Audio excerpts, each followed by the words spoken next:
Hari ini hari ke-28 dan hari ini wajib banget untuk didokumentasikan. Kenapa? Karena hari ini sebenarnya saya nggak pengen bikin konten. Saya nggak ada niatan banget buat bikin konten, tapi Tuhan benar-benar luar biasa baik dari pagi. Sebenarnya pagi ini saya udah sakit badannya, udah nggak pengen kerja, udah nggak pengen ngapa-ngapain. Tapi saya ngerti kenapa Tuhan ngizinin saya, tetap maksain saya untuk kerja hari ini, tetap nggak habis pikir deh. Intinya barusan depan mata saya nih, saat saya lagi kayak mau nyerah, depan mata saya persis ada mobil, stikernya mobil MPV warna putih, stikernya satu stiker doang yang ada di mobil itu. Mobilnya kotor, ada satu stiker warna hijau. Guess what tulisannya? Tebak tulisannya apa? Tulisannya adalah benih baik. Kalau bukan Tuhan itu siapa? Kalau bukan Tuhan yang ingetin itu siapa? Saya nggak tahu.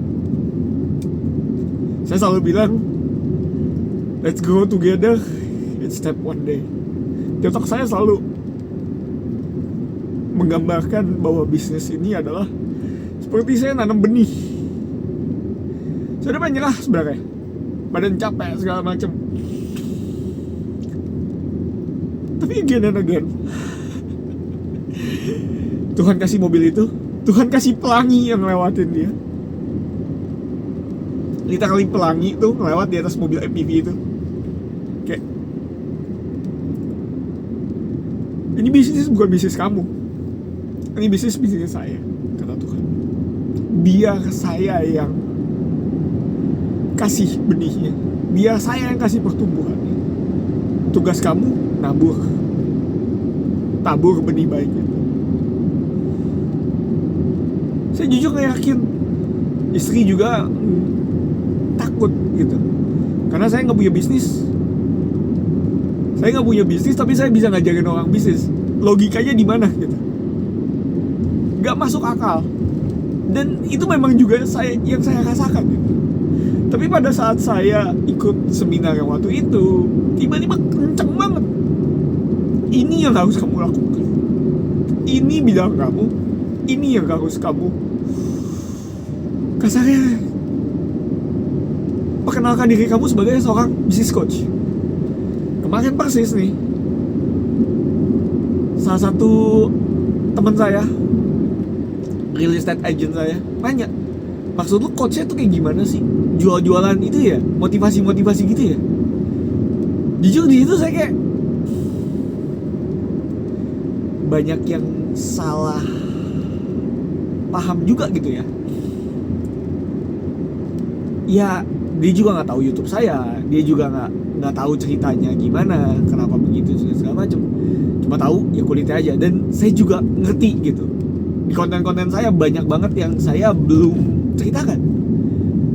Banyak banget ya, kasarnya saya ngonten total ya itu 22 hari. 22 hari itu masing-masing cuma 1 menit. 1 menit masing-masing punya topik masing-masing. Kamu gak akan bisa jelasin hidup kamu dalam cuma 22 menit doang gak sih ke orang lain? Gak make sense gitu untuk kamu ngejelasin itu semua kan? Tapi benar-benar hari ini tuh, again, saya mau kesaksian lah hari ini. Saya mau nyerah.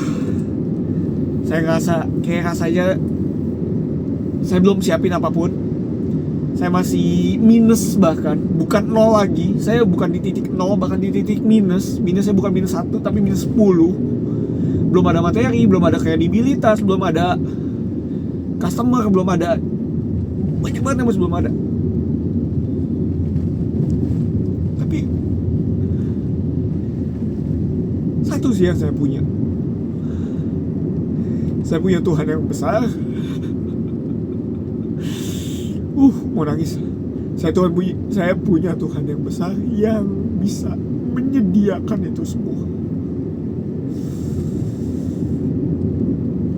Hari Minggu kemarin saya habis gereja juga.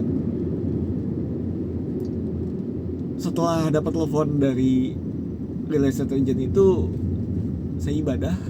ibadahnya adalah, pesannya adalah Allah menyediakan. Gak tahu kenapa dari perjalanan 30 hari ini, jujur yang berkembang bukan cuma saya dan visi saya secara bisnis, tapi kerohanian saya juga jauh berkembang. Banyak juga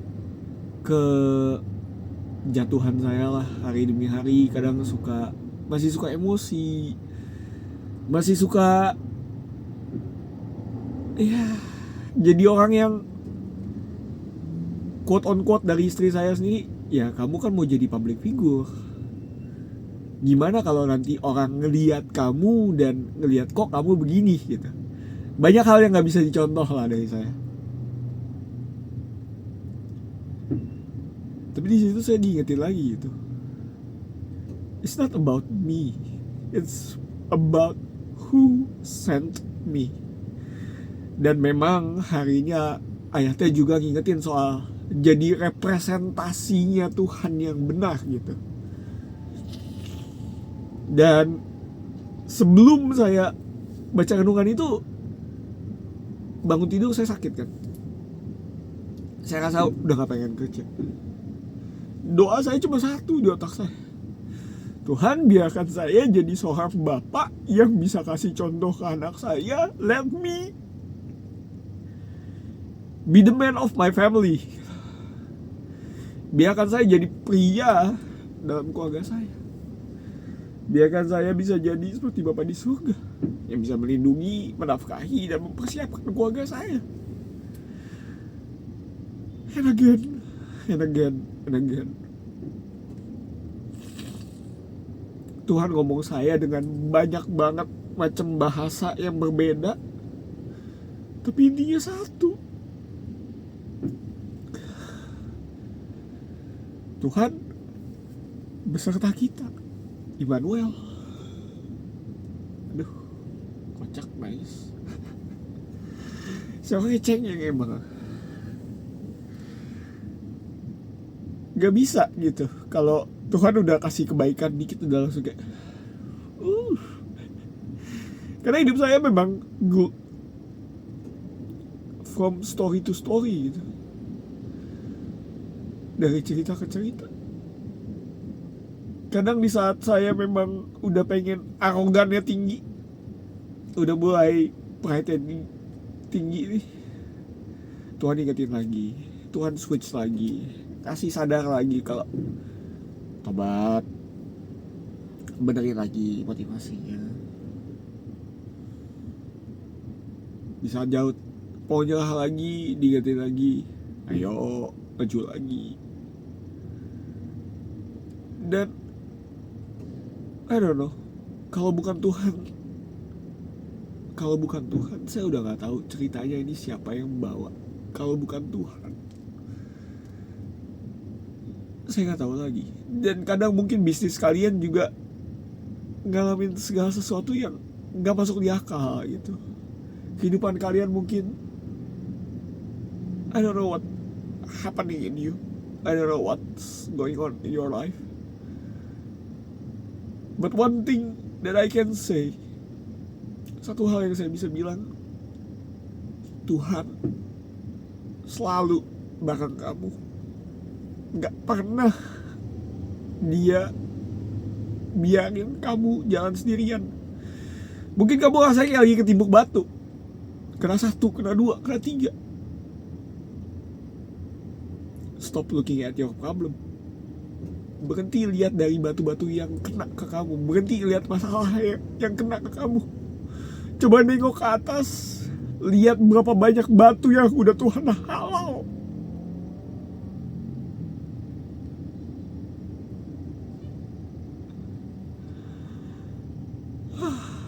Saya ngomong ini ke diri saya sendiri. I know it's hard for me. Rasanya capek.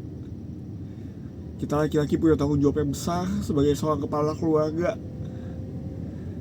Tapi kita harus ingat bahwa kita itu sebelum menjadi kepala keluarga, kita adalah seorang anak. dan kita adalah anak Bapa di surga.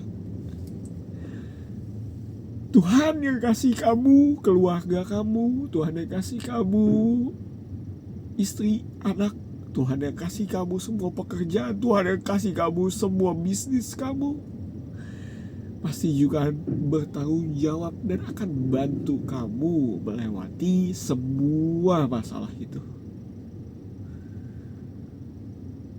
Tugas kita cuma perlu jadi benih baik dan jadi pengelola yang baik.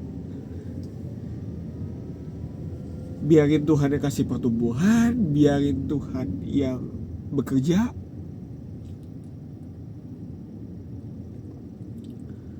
Cukup berikan yang terbaik yang udah Tuhan titipin ke kamu. Percaya bahwa Tuhan gak pernah mengecewakan. Dalam hidup gak ada kebetulan, saya percaya itu. Dan saya udah hidupin itu. Selama 28 hari terakhir gak pernah ada yang namanya kebetulan dalam hidup saya. Selama 32 tahun hidup saya gak pernah ada yang namanya kebetulan dalam hidup saya. Semakin saya nengok ke belakang, semakin saya sadar betapa Tuhan nuntun saya dari hari ketemu hari. Percayalah bahwa di Matius 6 Tuhan bilang, jangan kamu khawatir akan hari esok, which is very true. Fokus aja sama hari ini, kasih yang terbaik buat hari ini, bantu orang sebanyak mungkin, sebisa mungkin. Kembangin diri kamu, bangun hubungan sama Tuhan, jadiin Dia pusat dari hidup kamu.